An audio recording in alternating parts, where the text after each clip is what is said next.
혹시 이런 생각 해보신 적 있으세요? 나는 이미 다 준비됐어. 연금도 나오고, 퇴직금도 받았고, 이제 진짜 내 인생 살면 돼. 그렇게 당당하게 은퇴하고 딱 2년이 지났는데, 어느 날 새벽 2시에 잠이 깨서 핸드폰으로 취업 공고를 뒤지고 있다면요. 오늘 이 이야기는 남의 이야기가 아닙니다. 63세에 완벽하다고 믿었던 노후가 65세에 왜 흔들리기 시작하는지, 그리고 이 나이에 다시 20대 청년들과 취업 경쟁을 해야 하는 이 충격적인 현실이 왜 생기는 건지, 오늘 이 영상에서 아무도 솔직하게 말하지 않았던 이야기를 제가 끝까지 다 털어놓겠습니다. 영상 후반부에는 지금 50대, 60대 분들이 반드시 알아야 할 현실적인 정보도 드릴 거예요. 오늘 이 영상 절대 그냥 지나치지 마세요. 지금 보지 않으시면 나중에 반드시 후회하실 겁니다. 여러분 구독 버튼 한 번만 눌러주세요. 좋아요와 알림 설정까지 해주시면 이 채널이 더 많은 분들께 닿을 수 있습니다. 진심으로 감사드립니다. 그럼 시작할게요. 박성수 씨 이야기를 먼저 해드릴게요. 박성수 씨는 경기도 수원에 사는 65세 남성입니다. 이분은 32년 동안 중견 제조업체에서 생산관리 팀장으로 일했어요. 63세 생일이 지난 다음 달 드디어 정년퇴직을 했습니다. 동료들한테 꽃다발도 받고 회사에서 조촐하게 은퇴식도 해줬어요. 아내랑 둘이서 퇴직 기념으로 제주도도 다녀왔고요. 그때만 해도 박 씨는 이제 진짜 내 인생이 시작되는구나 싶었대요. 솔직히 그럴 만했습니다. 박 씨가 받은 퇴직금이 1억 2천만 원이었어요. 거기다 국민연금도 65세부터 매달 120만 원 나오고, 아내도 소액이지만 국민연금이 43만 원 나오고 있었으니까요. 집은 경기도의 30평대 아파트 자기 소유고, 아들 둘은 이미 결혼해서 독립했고, 어디서 봐도 완벽한 노후처럼 보이죠. 박 씨도 그렇게 생각했습니다. 연금이랑 아내 연금 합쳐서 월 163만 원, 퇴직금 이자, 조금 보태면 200만 원 가까이 나오니까 두 부부가 살기에 딱 맞다고요. 처음 반년은 그랬어요. 아침에 느지막이 일어나서 동네 산책하고, 오후엔 집 근처 경로당도 들르고, 주말엔 아들네 손주들 보러 가고. 그게 꿈꾸던 노후 아니겠어요? 그런데 딱 6개월이 지나고 나서부터 이상한 느낌이 오기 시작했어요. 처음엔 작은 것들이었어요. 아내가 골다공증 당뇨가 있어서 약을 꾸준히 먹어야 하는데 그 약값이랑 정기검진비가 한 달에 7만 원 넘게 나오더라고요. 박 씨 본인도 허리가 안 좋아서 한 달에 2번씩 물리치료를 받았는데 그게 또 5만 원 가까이 들었어요. 여기까지는 그래도 각오했던 부분이에요. 문제는 그 다음이었습니다. 은퇴하고 나서 시간이 생기니까 사람을 안 만날 수가 없어요.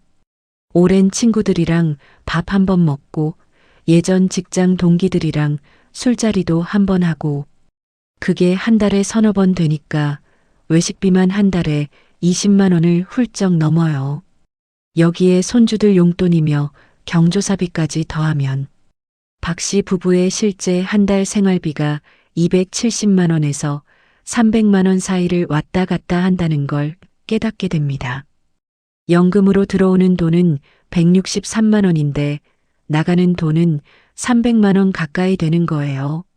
매달 130만 원에서 140만 원씩 퇴직금을 깎아 먹어야 하는 상황이 된 거죠.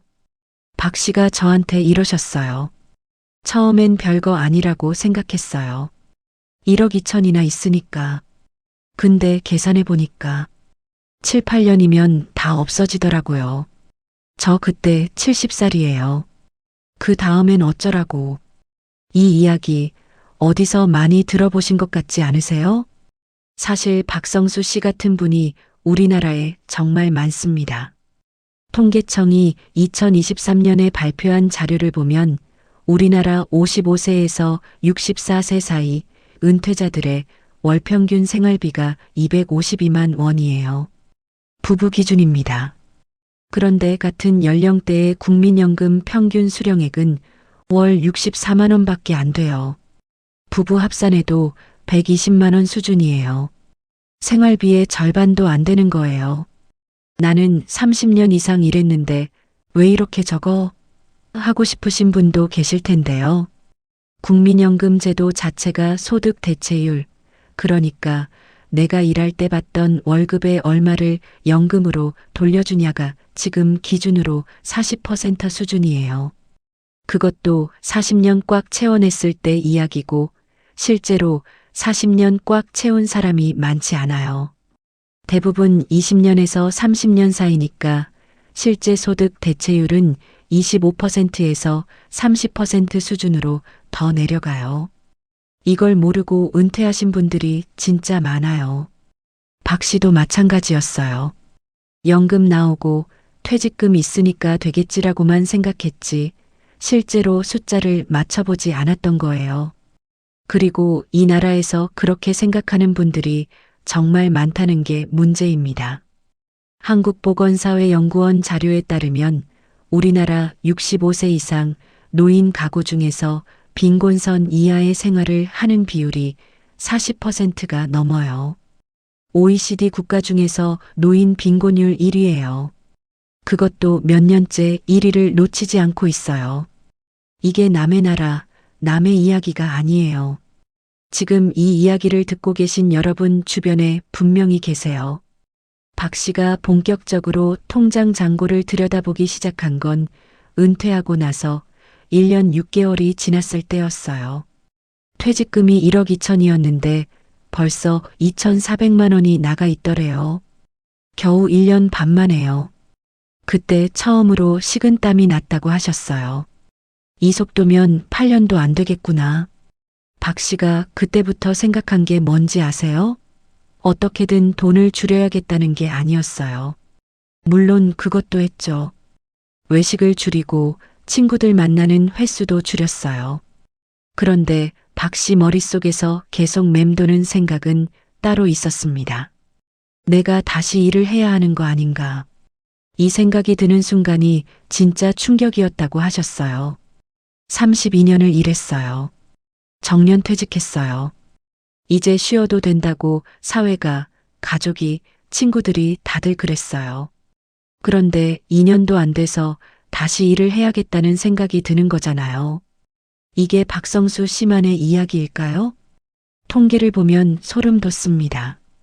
통계청 경제활동 인구조사에 따르면 2022년 기준으로 우리나라 60세에서 69세 사이 취업자 수가 무려 230만 명을 넘어요. 그 중에서 순수하게 생계 때문에 일하는 비율이 전체의 52%가 넘는다고 나와요.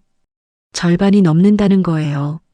좋아서, 즐거워서가 아니라 먹고 살려고 일하는 60대가 절반이 넘는다는 현실. 박 씨가 재취업을 결심한 건 은퇴하고 나서 정확히 22개월이 지났을 때였어요. 65세. 그러니까 63세에 은퇴해서 65세에 다시 취업 전선에 뛰어든 거예요. 딱 2년 만에요. 그런데 그때부터가 진짜 충격이었어요. 박 씨는 처음엔 자신이 있었어요. 32년 경력에 팀장까지 했으니까 어딘가에서 분명히 찾아줄 거라고 생각했어요. 컨설팅이든 고문이든 아니면 비슷한 업종 작은 회사라도 괜찮다고 생각했어요. 워크넷에도 가입하고 시니어 일자리 사이트도 뒤지고 지인들한테도 연락했어요. 현실은 달랐습니다. 첫 번째 지원한 곳은 경기도 소재 중소제조업체 생산관리 파트였어요. 서류는 통과했는데 면접에서 떨어졌어요. 면접관이 30대 중반이었는데 솔직히 박 씨 눈에도 그분이 불편해하는 게 느껴졌대요. 경력은 대단하신데 저희가 원하는 포지션이랑 좀 달라서요라는 말을 들었는데 그 말이 무슨 뜻인지 박 씨는 다 알았어요. 두 번째는 지인 소개로 물류회사 관리직에 지원했어요. 연봉이 예전에 3분의 1도 안 됐어요. 그래도 해볼 생각이었는데 거기서도 결국 안 된다는 연락이 왔어요. 다른 분으로 결정됐습니다라는 문자 한 줄이었어요. 세 번째, 네 번째, 다섯 번째까지 다 비슷했어요. 결국 박 씨가 취직한 데가 어딘지 아세요? 동네 대형마트 주차 관리직이었어요. 시급 10,000원에서 시작하는 파트타임 자리였어요. 32년 팀장 경력의 박성수 씨가 65세에 주차장에서 차 번호표를 끊고 있어요. 이분이 저한테 이러셨어요. 처음 한 달은 모자 쓰고 나가면서 아는 사람 만날까봐 겁이 났어요. 근데 지금은 그냥 해요. 안 하면 어쩌겠어요. 이 말이 얼마나 무거운 말인지 느껴지시나요? 그런데 저는 이 이야기를 하면서 박성수 씨를 불쌍하게 보자는 게 아니에요. 박 씨는 충분히 잘 살아내고 계시거든요. 제가 말씀드리고 싶은 건 이런 상황이 왜 생기냐는 거예요. 그리고 이게 박 씨 개인의 실수나 잘못 때문이냐는 거예요. 아닙니다. 구조의 문제예요. 우리가 흔히 노후 준비를 이야기할 때 딱 세 가지만 생각해요. 연금, 퇴직금, 집. 이 세 가지가 있으면 다 됐다고 생각하죠. 근데 이 공식에는 치명적인 함정이 세 개나 숨어 있어요. 첫 번째 함정은 인플레이션이에요. 지금 160만 원이면 그냥저냥 살 것 같죠? 그런데 이게 20년 뒤에도 같은 가치를 유지할까요? 한국은행 자료를 보면 지난 20년간 우리나라의 평균 소비자 물가 상승률이 연 2%에서 3% 사이였어요. 이 비율로 계산하면 지금 160만 원의 가치가 20년 뒤에는 절반 이하로 떨어져요. 그러니까 지금 160만 원으로 겨우 살고 있다면 20년 뒤에는 그 절반도 안 되는 생활을 해야 하는 거예요. 국민연금이 물가 연동이 된다고 하는데 실제로 적용되는 인상률은 물가 상승률을 다 따라가지 못해요. 그러니까 세월이 흐를수록 연금의 실질 구매력은 계속 깎여나가는 거예요. 두 번째 함정은 의료비예요. 이게 가장 무서운 함정입니다. 젊을 때는 의료비가 얼마나 드는지 몸으로 잘 못 느껴요. 근데 60대가 넘으면 달라져요. 건강보험심사평가원 자료를 보면 우리나라 65세 이상 노인 한 명의 연간 평균 의료비가 400만 원을 훌쩍 넘어요. 한 달에 30만 원 넘게 의료비로 나가는 거예요. 물론 건강한 분들은 적게 들겠지만 큰 병 한 번 걸리면 얘기가 완전히 달라져요. 암, 뇌졸중, 심근경색 같은 주요 질환 치료비는 건강보험이 있어도 본인 부담이 수백만 원에서 수천만 원까지 나와요. 거기다 요양, 재활, 간병인 비용까지 더해지면 퇴직금 1억이 순식간에 녹아내릴 수 있어요. 실제로 한국의료패널 연구 결과를 보면 70세 이후 의료비가 급격히 증가하면서 노인 가구 지출의 20% 이상을 차지하게 된다고 나와 있어요. 박 씨도 이걸 간과했어요.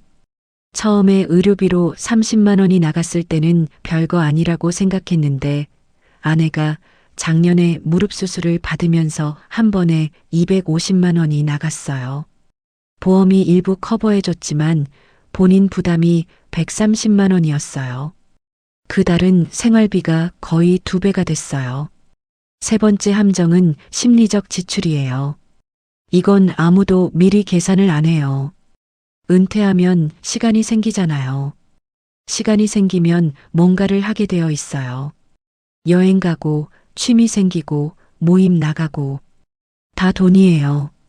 그리고 자식들한테 뭔가 해주고 싶은 마음이 또 생기잖아요. 손주한테 용돈도 주고 싶고, 아들, 딸이 힘들다 하면 보태줘야 할 것 같고, 명절 때도 빈손으로 가면 안 될 것 같고, 이 심리적 지출이 매달 얼마나 나가는지 미리 계산한 분이 얼마나 될까요?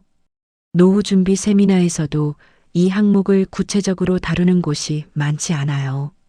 그냥 여가비 적당히 잡으세요라고 하는데 그 적당히가 사람마다 너무 달라요. 박 씨가 처음 예상한 월 생활비가 200만 원이었어요. 실제로 나간 돈은 300만 원 가까이 됐어요. 50만 원에서 100만 원 차이가 나는 거예요. 이게 매달이에요. 1년이면 600만 원에서 1200만 원이에요. 10년이면 6천만 원에서 1억 2천만 원이에요. 퇴직금이 그냥 사라져요. 자, 그럼 박성수 씨가 잘못한 거냐고요? 아니에요. 저는 그렇게 생각하지 않아요. 박 씨는 32년을 성실하게 일했고, 국민연금도 꾸준히 냈고, 퇴직금도 차곡차곡 모았어요.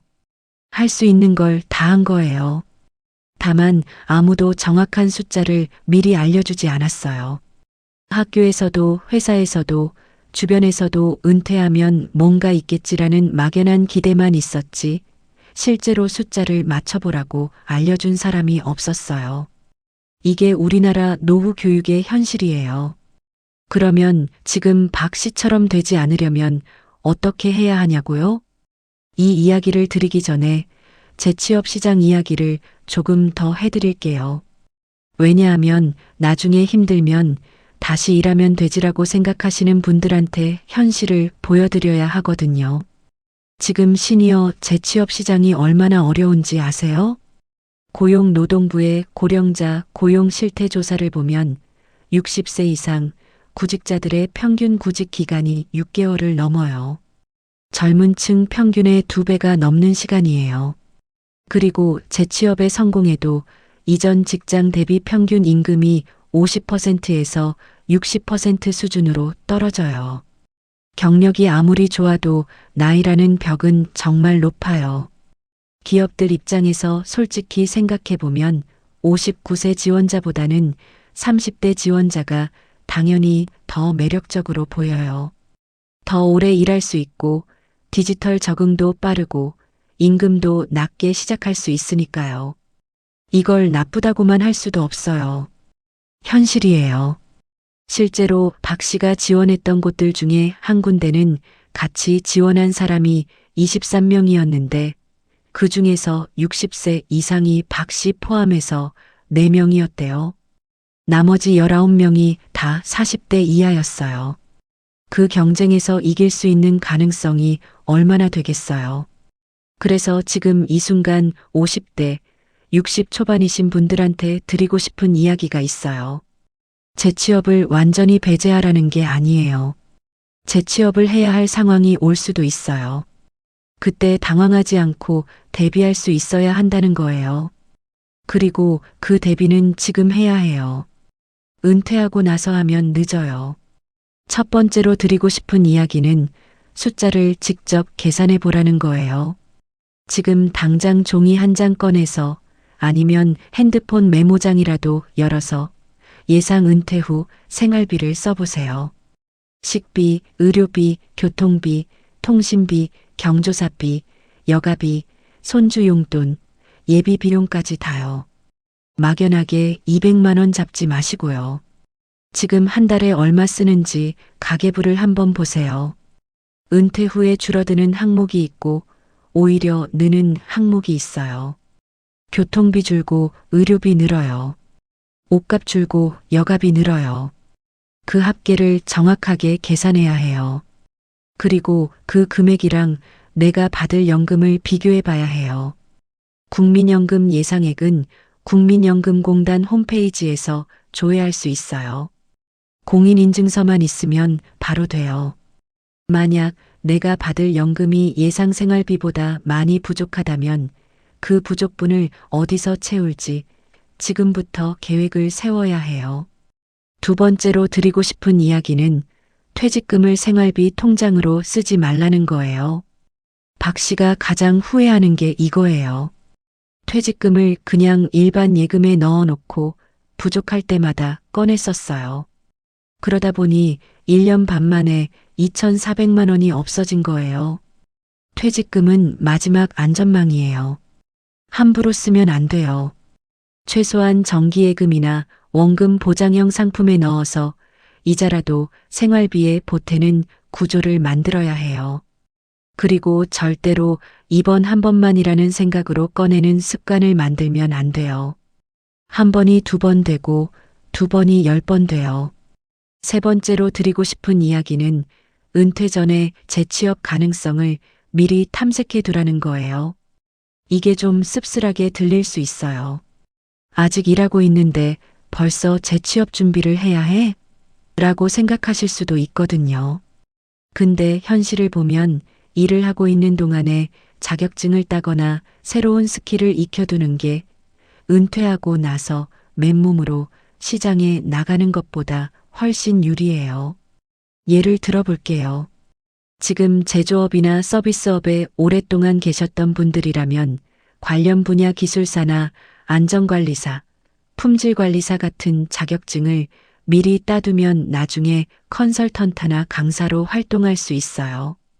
이게 정규직 재취업보다 훨씬 현실적이에요. 자기 페이스로 일할 수 있고 나이 제한도 없고 경험이 오히려 경쟁력이 되니까요.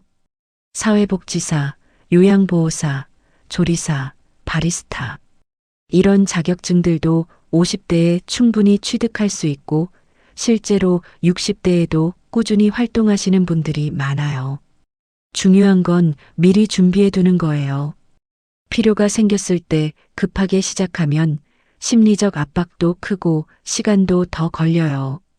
네 번째로 드리고 싶은 이야기는 부부가 함께 돈 이야기를 해야 한다는 거예요. 이게 생각보다 되지 않는 가정이 많아요. 오랫동안 남편이 벌어오고 아내가 살림하는 구조였던 가정에서는 은퇴 후에도 돈 이야기를 서로 제대로 안 해요. 아내는 통장에 얼마 있는지 잘 모르고 남편은 실제 생활비가 얼마 드는지 잘 몰라요. 이 둘이 만나야 정확한 그림이 나오는 건데 서로 이야기를 안 하니까 계획이 엉망이 되는 경우가 많아요. 박 씨도 처음에 아내한테 통장 잔고 얘기를 안 했어요. 걱정할까 봐요. 그러다가 1년 반 만에 여보, 우리 상황이 좀 달라라고 했는데 그때 아내가 얼마나 충격받았겠어요. 차라리 처음부터 같이 앉아서 숫자를 들여다봤으면 더 빨리 대책을 세울 수 있었을 텐데. 지금 당장 이번 주말에 배우자랑 같이 앉아서 통장 한번 보세요. 어색하더라도요. 이게 100번 싸우는 것보다 노후를 지키는데 더 효과적이에요. 다섯 번째로 드리고 싶은 이야기는 작은 수입원을 지금부터 만들어 두라는 거예요. 은퇴 후에 갑자기 뭔가를 시작하려고 하면 힘들어요. 그런데 지금 현업에 있을 때부터 작은 부업이나 수입원을 조금씩 만들어 두면 은퇴 후에 그게 이어져요. 블로그나 유튜브, 재능 플랫폼, 마을 공동체 활동. 지금 당장 큰 돈이 안 돼도 괜찮아요. 습관이 되고 커뮤니티가 생기고 나중엔 작은 수입이 돼요. 박 씨가 지금 주차 관리 일을 하면서 틈틈이 하는 게 있어요. 유튜브 쇼츠예요. 공장 생산 관리 32년 경력을 바탕으로 현장에서 쓸 수 있는 팁들을 짧게 올리고 있어요. 아직 구독자가 많진 않지만 댓글로 감사합니다. 덕분에 실수를 줄였어요 라는 말 들을 때 그게 정말 힘이 된다고 하셨어요. 돈이 아니어도 된다고요. 그 느낌이 다시 살게 해준대요. 이 이야기를 들으면서 저는 정말 뭔가 뭉클한 게 올라왔어요. 결국 우리가 노후에 원하는 게 뭔지에 대한 이야기거든요. 단순히 돈이 아니에요. 물론 돈은 중요해요. 하지만 사람이 살아가는 데는 역할이 필요해요. 내가 어딘가에 필요한 존재라는 느낌, 누군가에게 도움이 된다는 느낌. 이게 없으면 아무리 통장에 돈이 많아도 사람은 쪼그라들어요.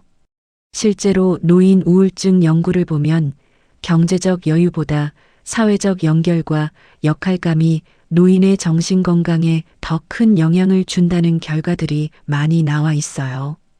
돈이 있어도 아무것도 안 하고 집에만 있으면 행복하지 않다는 거예요. 반대로 수입이 조금 부족해도 지역 커뮤니티에서 역할이 있고 사람들과 연결돼 있는 분들이 훨씬 건강하고 행복하다는 거예요. 박 씨가 지금 주차장에서 일하면서 힘든 점도 분명히 있어요. 더울 때 덥고 추울 때 춥고 몸이 예전 같지 않으니까요. 그런데도 박 씨가 계속 나가는 이유가 뭔지 아세요? 거기서 만나는 사람들이 있대요. 매일 같은 시간에 오는 단골 주민들이랑 이제 눈인사도 하고 가끔 얘기도 나눠요. 그게 하루를 시작하는 이유가 됐다고요. 이걸 보면서 저는 생각했어요. 노후 준비가 단지 돈을 쌓아두는 게 아니라는 걸. 돈 계획, 건강 계획, 관계 계획, 역할 계획, 이 네 가지가 다 있어야 진짜 노후 준비라는 걸. 근데 우리는 지금까지 돈 이야기만 해왔잖아요. 은퇴 준비책, 은퇴 준비 강의, 다 돈 이야기예요. 그게 중요하지 않다는 게 아니에요. 하지만 돈만 있고 나머지가 없으면 박 씨처럼 은퇴 2년 만에 다시 나가게 되는 거예요. 그것도 돈 때문이 아니라 심리적으로 버틸 수가 없어서요. 지금 50대신 분들한테 한 가지만 부탁드려도 될까요? 지금 당장 은퇴 준비 플랜을 크게 4칸으로 나눠서 써보세요. 첫 번째 칸에 재무, 두 번째 칸에 건강, 세 번째 칸에 관계, 네 번째 칸에 역할. 각 칸에 지금 내가 어디 있는지, 앞으로 어떻게 할 건지 딱 3줄씩만 써보세요. 거창하지 않아도 돼요. 3줄이면 충분해요. 그냥 생각으로 두면 절대 안 해요. 써야 해요. 그리고 건강 이야기를 빼놓을 수가 없어요. 박 씨가 은퇴 전에 건강검진을 제대로 안 받았거든요.